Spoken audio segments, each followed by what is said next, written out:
Evening, welcome back to our channel. जैसा कि आप जानते हैं, आज मैप से ही आपको दिख रहा होगा कि आज कुछ नया धमाका होने वाले हैं। और आप जानते होंगे कि आज जो मैं चर्चा करने वाला हूं वो साफ साफ आपको दिख रहा है, अपना या मेरा भारत महान, माई इंडिया ग्रेट, जिसे आप कहते थे कि देश के या इस सातों कॉन्टिनेंट में हमारे देश जैसा, हमारे यही मेरा आन मान, यही मेरी शान है। और ऐसा देश शायद किसी धरती पर किसी कोने में होगा तो ये जन्नत है, जिसे कहते हो जहां सुख शांति, एक दूसरे से प्रेम, संस्कृति, अनेक जातियों का धर्म, जिनमें मिलकर एकता में अनेकता, मतलब विविधता में अनेकता, यानी जिसे कहते हो कई जातियों का समूह लेकिन सबको अपने देश से बहुत प्यार होता है। वो देश हमारा है। मेरे देश की धरती सोना उगले, उगले हीरे मोती, मेरे देश की धरती। वो ऐसा देश है जहाँ हीरा मोती उगलता है, जहाँ के जो है खुशबूदार हवाएं चहती हैं। उसी भारत की आज जनजातियों की बात हम करेंगे।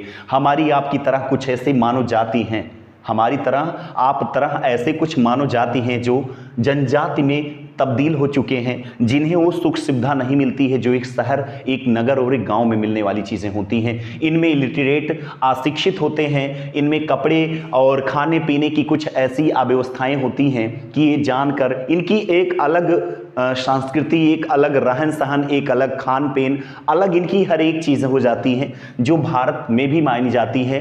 भारत के कुल जनसंख्या का लगभग 8.6%, 2011 के जनगणना अनुसार भारत की कुल जनसंख्या का 8.6% जनजाति होती हैं।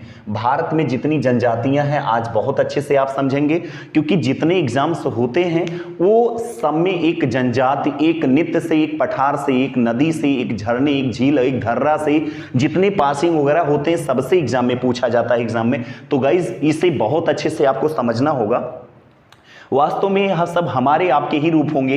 इनके लिए वही भारतीय एंग्लो या जनजात, जिसे एसटी एससी कहते हो, एसटी कहते हो, शेड्यूल्ड एसटी, जनजात एक होता, अनुसूचित जनजात एक होता, जनजात, उसी में ये सब आते हैं। ठीक, तो भारत में किस हिस्से में सबसे ज्यादा पाए जाते हैं? कौन सी ऐसी जनजाति है जो ब्रॉड है, सबसे ज्यादा है? कौन सी जनजाति ऐसी है कि दीपावली को क्या मानती है, उसे कौन से कैसे क्या माना जाता है? तो दीपावली क्या है, उसे हम खुशी का त्यौहार मानते हैं, लेकिन कौन सा ऐसा जाति है जो उसे शोक पर्व के नाम से? तो इन सब बातों पे आप चर्चा होगी। तो बिना देर करते हुए, विदाउट वेस्ट एनी टाइम, तो हम चलते हैं अपने टॉपिक पे, जो मैं बहुत अच्छे से, काफी समय लगा है दोस्तों ये बनाने में, तो मुझे लगता है आप अच्छे से इसे खूब अच्छे से आप समझेंगे, क्योंकि ये आना ही आना है। यहां से क्वेश्चन से एक पेपर के खोपड़ी में आएगा और उसे छेद करना किसका काम है? आपका काम है। तो इसको आप तड़ाका जो है जोर देंगे। तो चलते हैं अपने वीडियो की तरफ। तो भारत की जनजातियां, पहले इसके बारे में समझेंगे। जनजातियां किसे कहते हैं? तो 2011 के अनुसार जब जनगणना हुई थी तो उसमें जनजातियों की जो संख्या बताई गई थी, पूरे भारत की कुल जनसंख्या का 8.6% बताया गया था। लगभग 8.5 या 9 के करीब प्रतिशत पूरे भारत की जनसंख्या का है। अब आप निकाल सकते हो, अगर इस समय 130 करोड़ के करीब अगर जनसंख्या होगी तो उसका 8.6 यानी 13 8 104 यानी 10 करोड़ के करीब, या 10 लाख या 10 करोड़, ऐसा कुछ आ रहा है। 1 करोड़ 2 करोड़ जो भी कुछ होंगे जनसंख्या आप निकाल सकते हो। अगर 9 रख लिया जाए तो 13 9 117 होगा, 11 करोड़ हो जाएगा, 11 करोड़ 70 लाख के करीब, यानी ऐसे कुछ होगा लमसम अप्रोक्स में। अगर सर्वाधिक जनसंख्या की बात की जाए तो सबसे ज्यादा मध्य प्रदेश, महाराष्ट्र और उड़ीसा में पाए जाते हैं। उड़ीसा और झारखंड में एक संथाल समुदाय के होते हैं। जो भी आपके नवनिर्मित राष्ट्रपति जो है द्रौपदी मुर्मू जी बनी है, वो संथाल समुदाय से रखती हैं। वो भी एक पहली ऐसी हैं जो आदिवासी जनजाति से बनी है, आपके राष्ट्रपति बनी है। तो बात कहने पे मैं निकलता हूं, यहां से कहना चाहता हूं कि सर्वाधिक जनसंख्या मध्य प्रदेश में है, महाराष्ट्र और उड़ीसा में पाई जाती है जनजातियों की। भारत का सबसे बृहत्तम, सबसे सर्वाधिक जनजाति, सबसे बड़ी जनजाति कौन सी मानी जाती है? भील जनजाति, जो गुजरात में, मध्य प्रदेश में, महाराष्ट्र में, यूपी में भी कुछ हिस्सों में, और आपके इन सभी हिस्सों में 4-5 राज्यों का एक समाहार जो सबसे अधिक माना जाता है भील जनजाति। ये सबसे बड़ा माना जाता है, 2011 के अनुसार माना गया है, जनगणना के अनुसार। अगर देखा जाए तो जनजाति को किस आधार पर रखा जाता है, तो गाइस जिसे समझने का प्रयास करिए। संस्कृति, जिसे कल्चर कहते हो, संस्कृति, विशेषीकरण और विभिन्न आवास के आधार पर इनकी क्या की जाती है? आधार पर ही निकाले जाते हैं। ये चीजें संस्कृति इनकी अलग होती है और विशेषीकरण और विभिन्न आवास, इनकी आवास आप जानते होंगे, आवास इनकी कुछ अलग होती है, अस्थायी नहीं होती है। तो इन आवास के आधार पर इन्हें क्या निकाला जाता है, भारत की जनजातियों का विचार किया जाता है। तो चलते हैं गाइस, भारत का मैप है, ये बनाने में समय लगा है थोड़ा सा, और जहां तक अगर अच्छा मैप बना होगा तो कमेंट करके ज़रूर बताइएगा, क्योंकि पहला प्रयास था जो मैंने भारत का नक्शा बनाया है। और बनाते थे पहले, लेकिन अभी लगता है कुछ समय बाद, कुछ अंतराल में मैंने बनाया है, तो बेहतर, ज़्यादा ठीक नहीं कहेंगे लेकिन बेहतर है आपको समझने के लिए। अगर आपको अच्छा लगेगा इस मैप पे, भारत के नक्शे पर, तो आप जो है कमेंट करके ज़रूर बताइएगा, पहले इस पर, फिर उसके बाद हमारी जनजातियों पर, भारत की जनजातियों पर शेड्यूल पे बताइएगा। तो चलते हैं, सबसे पहले जम्मू कश्मीर से लेते हैं, J&K। मैंने कोट भाषा में सब लिखा है, आपको मालूम होगा सब चीजें, जहां जहां जनजाति है उन्हीं का नाम लिख दिया, जिसका नहीं जान पाया मैंने पूरा नाम लिख दिया है ताकि आपको समस्या ना हो। तो चलते हैं, अगर बातें की जाए डोगरा, डोगरा एक जनजाति होती है, डोगरा रीजेंट आप जानते होंगे, ये जम्मू एंड कश्मीर में पाए जाते हैं। कहां, जम्मू एंड कश्मीर में। लद्दाख आप जानते हैं, भारत का सबसे ऊंचा स्थल किसे कहते हो, लद्दाख कहते हो। राजधानी लेह है, जम्मू कश्मीर की राजधानी क्या है, श्रीनगर है, ठीक। तो लद्दाख लेह में है। बकरवाल, इसमें एक जनजाति होती है बकरवाल, बारी और चांग्या, ये इंपॉर्टेंट होते हैं। चांग्या, चांग्या, चांग्या कहते हैं, क्या कहते हैं, चांग्या कहते हैं, चाहते हैं ये चांग्या, चांग्या।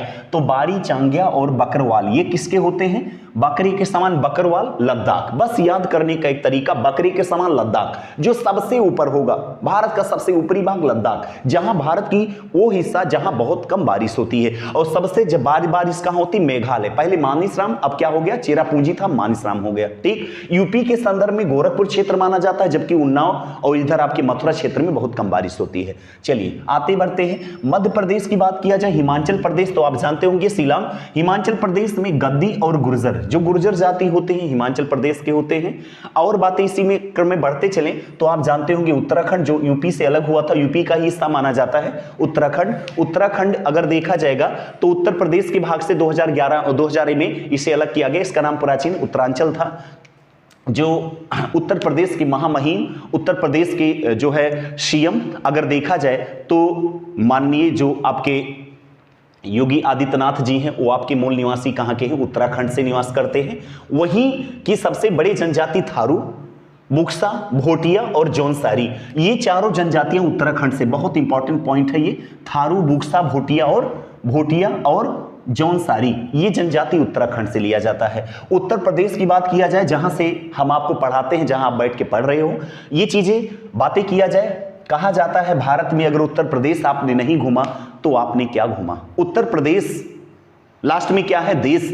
उत्तर प्रदेश बहुत बड़ा है, 75 जिला जिसमें है, और दिल्ली उत्तर प्रदेश में है। इधर जाएंगे बलिया है, सहारनपुर से ये सब सोनभद्र, ये सब चीजें एक लंबाई चौड़ाई में बहुत बड़ा है। अगर देखा जाए पाकिस्तान की इतना बड़ा हमारा देश माना जाता है, लेकिन वो गधे डरते नहीं कि उत्तर प्रदेश बराबर हम हैं। कैसे मैं मतलब एक करूं, लेकिन चलिए कोई बात नहीं, कुत्ते की पूंछ कभी सीधी नहीं होती है। तो आगे बढ़ते हैं, उत्तर प्रदेश की बातें अगर कही जाए तो उत्तर प्रदेश में गौंड, एक गौंड जाति पाई जाती है, गौंड, खरवार और अंगारिया, ये चीजें कहां की है, उत्तर प्रदेश की मानी जाती है। बाकी और ऐसे हैं जो इंपॉर्टेंट मैं वही बता रहा हूं।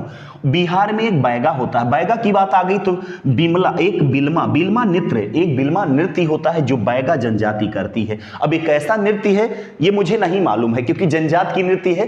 कुछ मूवियों में आप देखते होंगे, चाहे साउथ इंडिया की मूवी हो, वहीं से अच्छे साउथ इंडिया की मूवी ऐसे होते हैं जो कुछ ना कुछ हमें क्या करते हैं, कुछ ना कुछ हमें संदेश देते चले जाते हैं कि ये चीजें हमारे समाज में हो रहा है, बहुत अच्छी मूवी लगती है। तो वहां से कुछ ऐसे मूवी होते जो जनजाति में बोलचाल कैसे होती है, तो RRR में भी देखा जाए जनजाति होते हैं, जो जहां से NTR को शूट किया जाता है, वो बोलने वाले में कैसे हो, तो शिकार वगैरह करते हैं, जंगल में रहते हैं। तो ये चीजें बिल्मा जो नृत्य है बैगा जनजात से लिया गया। गाइस बातें किया जाए झारखंड में, तो झारखंड सबसे ज्यादा, मैंने बोला अभी मध्य प्रदेश, महाराष्ट्र और उड़ीसा और झारखंड के बीच में अगर देखा जाए तो झारखंड में असुर, हो, खरवार इसमें भी है, खरवार आपके यूपी में भी है, उरांग, भूमिज, खमरिया, मुखरिया और सोरिया और बैगा, सोरिया क्या नाम है इसका, सोरिया कहा जाता नहीं, सोरिया, सोरिया बैगा, ये सब चीजें किस में आते हैं, झारखंड में आते हैं। वैसे बैगा झारखंड बिहार के ही होते हैं, तो सूर्या कहां से आएगा? झारखंड में, जहां के आपके महेंद्र सिंह धोनी जी निवास करते हैं। रांची, इसकी राजधानी क्या है? रांची है। बातें की जाए उड़ीसा, उड़ीसा आप जानते होंगे संथाल होता है, भूइया और खोड़ होता है। भूइया भूइया भूइया भूरिया भूरिया भूइया कहते हैं, भूइया खोड़ कहते हैं, ये उड़ीसा में। छत्तीसगढ़ में कोरबा होता है। अगर बातें की जाए मध्य प्रदेश का तो भील और बंजारा, भील और बजारा बजारा बजारा कहते हैं, मध्य प्रदेश में पाई जाती है। और कोल भी पाया जाता है मध्य प्रदेश में ही। और अगर कोल यहां होता है तो कोली कहां? महाराष्ट्र में। और बराली कहां से? महाराष्ट्र में होता है। भील और डाफर की बात की जाए तो गुजरात में। कहां पाया जाता है? गुजरात में। राजस्थान में अगर देखा जाए तो यहां भी बहुत इंपॉर्टेंट है, पटेलिया है, भूल है, भील के बाद दमोर है, सहरिया है, गरासिया, ये गारासिया है, मीणा है और मंगानिया है। मंगानिया ऐसा है थार के मरुस्थल में पाए जाते हैं, जहां भारत का सबसे बड़ा मरुस्थल माना जाता है थार का मरुस्थल। विश्व स्तर पर सहारा अफ्रीका में पाया जाता है, 84,000 वर्ग किलोमीटर स्क्वायर में। तो ये सब चीजें बातें की जाए, राजस्थान की बातें की जाती है। तेलंगाना की बात की जाए, जो आंध्र प्रदेश से 2014 में अलग किया गया था। तेलंगाना में यारूकाला, क्या नाम है? यारूकाला, मुंह काला करके आना ना तू यारूकाला, तो यारूकाला कहां का है? तेलंगाना। आंध्र प्रदेश से जब अलग हुआ तो ये मुंह काला कर लिया, यानी मुंह काला क्या? यारूकाला, यारूकाला तेलंगाना। और एमपी बंजारा, एमपी कहां है? बंजारा है। बंजारा कहां से पाया जाता है? मध्य यानी आंध्र प्रदेश में पाया जाता है। ठीक। अंडे की सबसे ज्यादा खेती कहां की होती है? वो आंध्र प्रदेश में होती है। ठीक। आंध्र प्रदेश अगर देखा जाए तो इसकी बात में आ जाए तो प्रथम भाषाई राज्य अगर 1953 या 54-55 में जो भी मानते हो, 1956 में, तो पहला राज्य कौन सा बना था? आंध्र प्रदेश बना था। ठीक। और इसकी विशेषता आप जानते ही होंगे। चलो बातें किया जाए टोड। टोड नीलगिरी पर्वत पर प्राणी की श्रेणियों पर पाए जाते हैं। टोड जो तमिलनाडु के क्षेत्र में हो। चेंचू, चेंचू चेंचू मेंचू, ये कहां के? तमिलनाडु। यहीं पर आपके होते हैं श्रीलंका। क्या होते हैं? श्रीलंका, लंकेश, श्रीलंका यहीं पर माना जाता है। ठीक है, लंकेश। चेंचू केरल में मोपला और कादर, मोपला और कादर, मत कहना कादर खान एक के थे, कादर एक जनजाति होती है, कादर खान एक नाम था। तो मोपला और कंधार, मोपला भोपला लड़ाई भी हुई थी, तो यहीं पर केरल में हुआ था। ठीक, केरल में माना जाता है। बातें की जाए मेघालय में तो एक साखी होता है, साखी सबदरमैनी, आप जानते होंगे, तो नाम आ गया उनका, जो है बीजक के 3 खंड साखी सबदरमैनी। बट साखी शब्द ये क्या चीजें हैं? साखी शब्द यहाँ का जनजाति माना जाता है। कहाँ का? मेघालय। जो भारत के सबसे ज्यादा अतिवृष्टि माना जाए तो सबसे ज्यादा यहाँ अनावृष्टि कहाँ होता है? लद्दाख में माना जाता है। ठीक। बातें किया जाए मणिपुर में तो कुकी और लुसई, कुकी और लुसई, जैसे मुसई वैसे लुसई, तो यहां पर कुकी और लुसई कहा जाता है गाइस। नागालैंड में नागा, नागा का प्रचलन आप जानते होंगे, नीवस्त्र होते हैं नागा, तो वैसे नागालैंड में नागा होता है। असम और अरुणाचल प्रदेश की बात की जाए तो बोडो हो गया, डाफल हो गया, मिकिर हो गया, मिसमी, मिसमी जैसे किस्मी, मिसमी, और मिसमी का क्या होता है? जैसे किसमिस, मिसमी, तो यहां पर किस्मी हो जाएगा, वो मिसमी हो जाएगा, मिसमी का अरुणाचल प्रदेश। ठीक। और बातें आती है मणिपुरी कुकड़ी की बात आती है तो लुइस और कुकी होता है। ठीक है, यहां पर मिसमी होगा, मिसमी, मिस्री से बना मिसमी। ठीक। हमाल और नोटिया, हमाल और नोटिया जनजाति कहां से है? त्रिपुरा। ठीक, त्रिपुरा से है। और बिल्मा, बिल्मा, बिल्मा नृत्य कहां से होता है? बैगा जनजाति से। रसोई घर को लाल बंगला के नाम से कौन जानता है? तो भुंजिया, भुजिया, ये भुजिया आलू की भुजिया नहीं है, भुंजिया जनजाति होते नहीं, आलू की भुजिया और इसे भुजिया कर दो। ठीक है। लाल बांग्ला किसे कहते हैं? रसोई घर को भुंजिया जनजाति कहते हैं। परंपरा रूप से या पारंपरिक रूप से आजीविका चलाने के लिए बांस, बांस की खेती आप जानते होंगे, जब मरने के बाद टिट्ठी बनती है तो बांस की खेती, जितने आपकी आबा ढाबा बनते हैं सब बांस से बनते हैं, ट्रक पे लद के जाती है। वो जनजाति कौन सी होती? कमार, कमार जनजाति। कौन सा जनजाति? कमार। अब जिसकी कमर मजबूत होगी वही बांस को खींचेगा। This sweaty is very strong then bamboo stick, it's खींचिंग। तो ये चीजें बांस, बांस कमार जनजाति होता है। तो पारंपरिक रूप से आजीविका बांस को अगर देखा जाए, बांस बेचने का काम कमार जनजाति का होता है। सोमपेन, सेंटिनली, ओंगे और जारवा, ये जनजाति कहां के हैं? अंडमान निकोबार, अंडमान निकोबार। सबसे ज्यादा जनजाति यहां भी पाए जाते हैं। तो बातें की जाए अगर आपको तो समझ में आ गई होगी कि भारत की कुल जनसंख्या का कितना परसेंट? 8.6% होता है। सर्वाधिक जनसंख्या मध्य प्रदेश, महाराष्ट्र, उड़ीसा में है। सबसे बड़ा बृहत्तम जनजाति कौन सा है? भील जनजाति 2011 के अनुसार। अब तो कौन सा हो गया कोई मालूम नहीं है। सांस्कृतिक विशेषीकरण जो और विभिन्न आवास के आधार पर इनका जो है स्थापना की जाती है। तो ये चीजें आप देख लीजिएगा गाइस। अगर वीडियो पसंद आएगा तो लाइक कमेंट जरूर करिएगा, और नए हैं तो सब्सक्राइब करना मत भूलिए। ये रिक्वेस्ट नहीं है, अगर आपको लगता है कि अच्छे कंटेंट हैं मेरे पास ये पढ़ने से आपके एग्जाम में आ सकता है। तो बेहिचक आप बिना सोचे बेल आइकन और घंटा जरूर हिला के जाइएगा और कमेंट करके जरूर बताइएगा। तो गाइज अगर वीडियो पसंद आएगा तो कमेंट करिएगा इस भारत के मैप पे, आसमान स्थान पे। तो जय हिंद जय भारत इसी वीडियो के साथ जैसा कि आप बने रहिए। और दूसरी बात यह है कि इसी वीडियो के साथ हम विराम लेना चाहते हैं, आगामी आपको जरूर इस पे देंगे, पठार पे, झील पे, दर्रा पे सब चीजें आपको बताई जाएगी बहुत अच्छे, बड़े सरल और सुबोध भाषाओं में। तो इसी वीडियो के साथ हम आपसे विदा लेना चाहते हैं। जय हिंद जय भारत।